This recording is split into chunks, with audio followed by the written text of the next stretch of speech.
Bonjour à tous.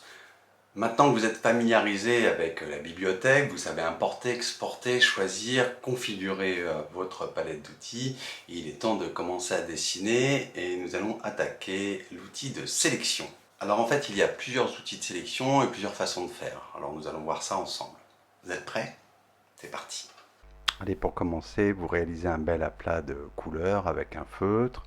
Et puis nous allons prendre l'outil sélection qui se situe à côté de la loupe, juste à droite, et nous commençons avec le carré.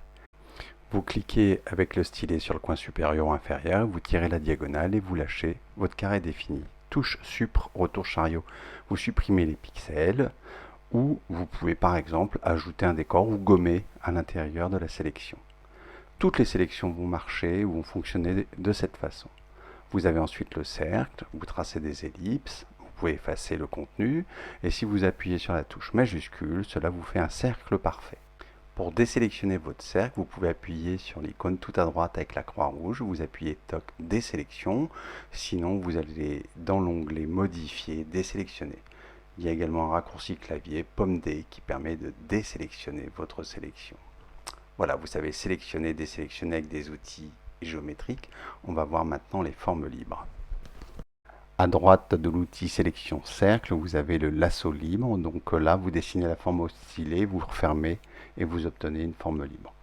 À droite, vous avez l'outil polygonal qui permet de faire des formes clic par clic. Le dernier double clic ferme la courbe. Et vous pouvez interagir dans cette sélection comme dans toutes les autres. Il existe un dernier outil de sélection qui s'appelle baguette magique. Pour ça, je vous fais deux aplats de couleurs. Cet outil permet de sélectionner les pixels de la même couleur. Et en fonction de la densité que nous choisirons, il sélectionnera des pixels exactement de la même couleur ou proches. Nous verrons ce point un tout petit peu plus tard. Donc en ajustant ma sensibilité, j'arrive à sélectionner tous les pixels violets. Il existe également des outils complémentaires qui permettent d'additionner, de soustraire ou d'inverser la sélection. Il se situe à droite complètement de la barre d'outils. Donc en choisissant cette icône, chaque fois que je dessine une sélection, elle s'additionne et permet de dessiner des sélections complexes. Je peux également soustraire des formes dans une sélection déjà complexe ou les additionner et inverser en permanence mes choix. Je peux également sélectionner n'importe quel outil, comme l'outil polygonal que j'additionne ici à ma forme originale. Je peux également la soustraire. Je peux également inverser complètement ma sélection.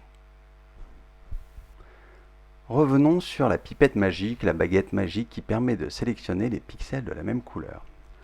Si la sensibilité à 1, la sélection de la baguette magique sera très précise, comme le montre ici mon dégradé. Donc je vais mettre la sensibilité à 1 et ma sélection me permet de sélectionner uniquement les pixels noirs.